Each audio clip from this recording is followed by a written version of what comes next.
Okay, sir. So let's take another question, है ना? क्या क्वेश्चन ले लिया जाए बताओ? देखो, ऑर्डर और डिसऑर्डर के बीच के इंटरेक्शन को हम लोग बार बार समझ रहे हैं, है ना? उस पे सिचुएशन बार बार आ रही है। वो बट हम लोग ऑलरेडी एक बार कर चुके हैं, ऐसा नहीं कि जो एक बार कर चुके हैं दोबारा नहीं कर सकते, है ना? Every question is every day बिल्कुल फ्रेश है। ठीक है। लॉन्ग टर्म शॉर्ट टर्म की भी बात हो रही है, तो बेसिकली स्लोली थोड़ा फ्रेमवर्क तो बन ही रहा है ना? और तो सवाल, how to deal with anger. चलो, हाउ टू, क्योंकि एंगर मेरे हिसाब से एंगर और वॉयलेंस ठीक ठाक है ना। We are not very peaceful as a society और एज ए स्पीसीज, है ना? बहुत बहुत ही हाई आइडियल है वैसा। It's nice to have it, but that's far from the fact. How to deal with anger और intense anger, anger I would say anger. How to deal with anger. देखो, anger obviously is a state of mind, तेज हो रहा है, I know, but anger आपका किसी के ऊपर होगा ना। सो anger means relationships, life is relationship. जितनी बार मैं कहूँ उतनी बार वो कम होगा। Anger comes in relationships. हाँ, एंगर के पीछे डिजायर होती ही है, इसमें तो जग जाहिर बात है।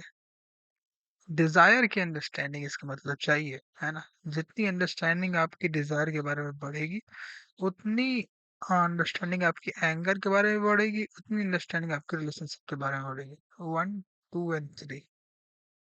बट सवाल पूछा गया है एंगर के अराउंड, डिजायर के अराउंड नहीं पूछा गया है।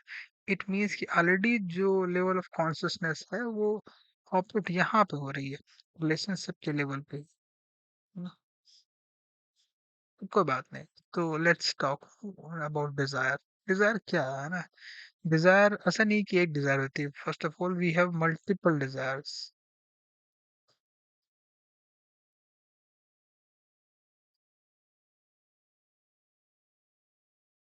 ठीक है। Sometimes one desire becomes dominant, at other times other desire becomes dominant। ठीक है। डिजायर जो है वो फिर अल्टीमेटली एक्शन को, है ना? डिजायर मोटिवेट्स यू एक सेंस में, एक्शन है, और फिर अल्टीमेटली उसका रिजल्ट्स हैं एक सेंस में, उसके कॉन्सिक्वेंसेस भी होते हैं। खैर, थोड़ा और आगे चलते हैं। तो डिजायर, एक्शन एंड कॉन्सिक्वेंसेस, है ना?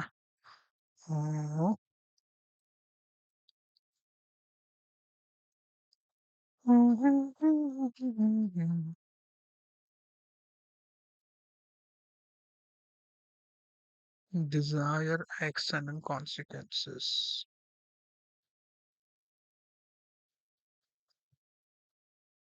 थोड़ा पहली बात तो स्पीड में जा रहा हूँ मैं।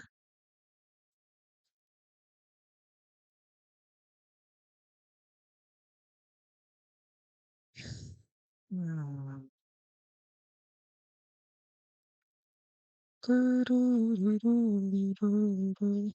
See, at a given point of time, है ना?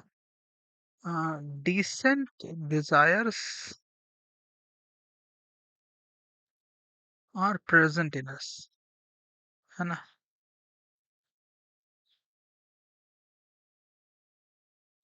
ठीक है। अब इसका मतलब obviously desire first originates as well.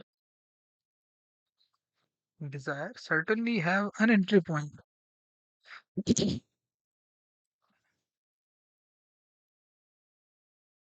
है ना?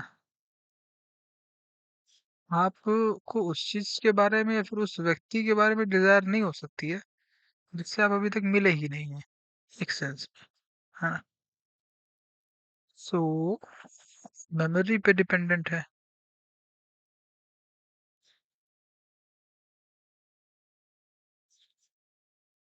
हम्म,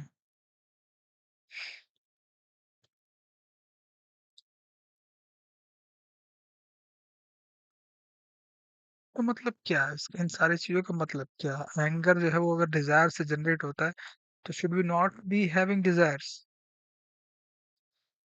should we not have desires? हाँ, क्या ऐसा सच है? डजंट सीम सो, डिजायर्स तो आई गेस होनी चाहिए, है ना? या तो फिर नहीं होनी चाहिए, अगर नहीं भी होनी चाहिए तो भी आप उसको कैसे हटाएंगे जो डिजायर्स हैं आपके ऑलरेडी? एक सेंस, ठीक है। Desires ultimately leads to actions. Actions and relationships. Ultimately actions mean relationships, और लाइफ में void नहीं हो सकता है ना, लाइफ में void नहीं है, इधर दिस और दैट। तो यानी कि अगर आप एक रिलेशनशिप में नहीं हैं और अगर फिर उसी रिलेशनशिप में आप एक एक्शन नहीं कर रहे हैं तो you will be doing something else, है ना? एक ही रिलेशनशिप में A1 A2 के ऑप्शंस हो सकते हैं, या फिर लाइफ में, हाँ, रिलेशनशिप के ऑप्शन हो सकते हैं R1 और R2, है ना?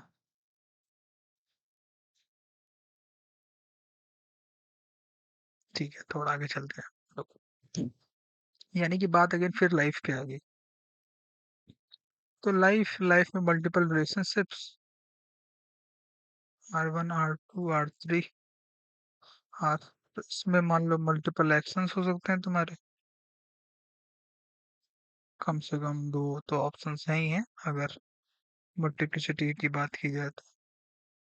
ठीक है, अब डिजायर जो है ना, जो भी है आपकी, अगर मान लो वो डिजायर इस एक्शन को इनिशिएट करवाती है आपसे, या फिर इन सेंस में अल्टीमेटली इस एक्शन की तरफ आप बढ़ते हैं और आप उसको हटाते हैं तो, और and if still you interact with R1, ठीक है, तो A2 की तरफ जाएंगे, तो R1 A2 हो जाएगा आपका लाइफ का इक्वेशन, ठीक है, R1 A1 से मूव करके।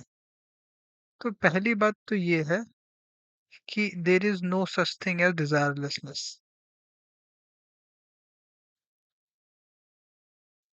देर is no such thing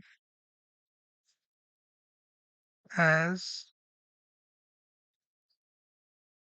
desirelessness और actionlessness,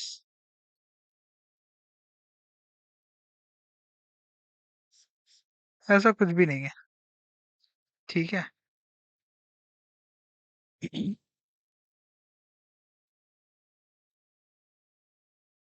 no such thing, there is no such thing as desirelessness और एक्शनलेसनेस। अगर आप एक एक्शन को, एक डिजायर को, उसका ऑब्जर्वेशन करके उसको हटा लेते हैं तो उसकी जगह फिर कोई दूसरी डिजायर आ जाएगी, है ना? मे बी दूसरा रिलेशनशिप आ जाएगा, थिंग्स लाइक दैट। और अगर एंगर जो है ना, जो कि एक रिलेशनशिप में आ रहा है, जो कि अल्टीमेटली फिर जाकर वायलेंस को क्रिएट करता है, ठीक है, और वायलेंस आप करेंगे तो फिर सामने वाला व्यक्ति भी आपके साथ वायलेंस करेगा इन वन वे और दी अदर, सूनर और लेटर। तो वायलेंस का रिजल्ट तो अल्टीमेटली वायलेंस ही हो सकता है ना? एटलीस्ट आप यही एक्सपेक्ट करेंगे सामने वाले से most of the time, unless until कि, है ना, he has more compassion and things like that. तो एंगर का तो एक ही समाधान है, observation. How to deal with anger का मतलब ये है कि आप अपनी लाइफ में ऑब्जर्वेशन को थोड़ा सा बढ़ाइए, है ना? एंगर के बारे में बातचीत करिए, अगर आप एंगर होता है तो उस प्रोसेस में गहरी जब बातचीत आप करेंगे एंगर को लेकर, तो उस प्रोसेस में आपको ये दिखने लगेगा कि उसके पीछे कोई ना कोई डिजायर ऑपरेट कर रही है, ठीक है। उस डिजायर के बारे में बात करेंगे या फिर जनरली डिजायर के बारे में बात करेंगे तो फिर और चीजें निकलेंगी, तो उस प्रोसेस में आपकी डिजायर जो है वो लेस पोटेंट हो जाएगी, है ना? उस पर रोशनी पड़ने लगेगी जब, तो आपको उसके असर और ओरिजिन्स वगैरह दिखाई देने लगेंगे, ठीक है। उस प्रोसेस में फिर something else will take over. तो यही है कि अगेन, जैसे कि मैं बार बार बात कर रहा हूँ कि साइकोलॉजिकल, है ना, साइकोलॉजिकल इश्यूज जो हैं उन पे बातचीत होती रहनी चाहिए, कन्वर्सेशन को सब रखिए, जो कि अगेन फिर डेप्थ की बात भी हो जाती है एक सेंस में। अगर आप बहुत ज्यादा मुद्दों पे बात करेंगे तो आपको मौका ही नहीं मिल पाएगा किसी भी बात की गहराई में जाइए, जब गहराई में जाएंगे तो साइकोलॉजिकल रियम में जाएंगे, साइकोलॉजिकल रियम में जाएंगे तो फिर इन सब चीजों की बात होगी, है ना? तो एक सेंस में ये भी होगा कि कम्युनिकेशन में डेप्थ को थोड़ा सा फॉलो करिए, रेंज को नहीं, है ना? रेंज का मतलब ऐसा नहीं कि रेंज होनी नहीं चाहिए, डेप्थ को भी इंश्योर करिए, ठीक है? रेंज एंड डेप्थ का थोड़ा-सा बैलेंस होना चाहिए लाइफ, ठीक है? और वो है या नहीं है, वो इन सब सिम्पटम से पता चल जाएगा, ठीक है? जो ये पीछे वाली बात हुई थी कि डेथ के बारे में बात क्यों नहीं होती है, तो उसका भी यही एक कुछ हद तक रिज़ल्ट है, मतलब समाधान है, इसका भी यही है। देखो ये बहुत जल्दी खत्म हो गया ये वाला तो, थोड़ा-सा तेज़ी से निपट गई, इसका रीज़न ये है कि बेसिक फ्रेमवर्क हमारा धीरे-धीरे बनता चला जा रहा है ना? हाँ, उसमें बात यही है कि साइकिल घुमा-फिरा के एक ही चीज़ निकल के आ रही है कि आप साइकोलॉजिकल मुद्दों पे बात करिए। साइकोलॉजिकल इश्यूज़ को थोड़ा-सा मेन स्ट्रीम कन्वर्सेशन बनाइए, है ना? ऐसा नहीं कि बाकी चीज़ें आप बात मत करिए, बट साइकोलॉजिकल इश्यूज़ पे बात नहीं करने से एज़ अ सोसाइटी आप नीचे ही जाएँगे, है ना? और एज़ एन इंडिविजुअल भी और एज़ अ ग्रुप और एज़ अ टीम, है ना? In whatever ways. तो ये चीज़ है। ठीक है, थोड़ा-सा और कर लें इसको। वैसे तो मेरे हिसाब से अपने आप में ये कंप्लीट है। और बार-बार हम उसी समाधान पे निकल रहे हैं। तो आई थिंक इतना ठीक है। बहुत ज़्यादा मैं नहीं खींचना चाहूँगा।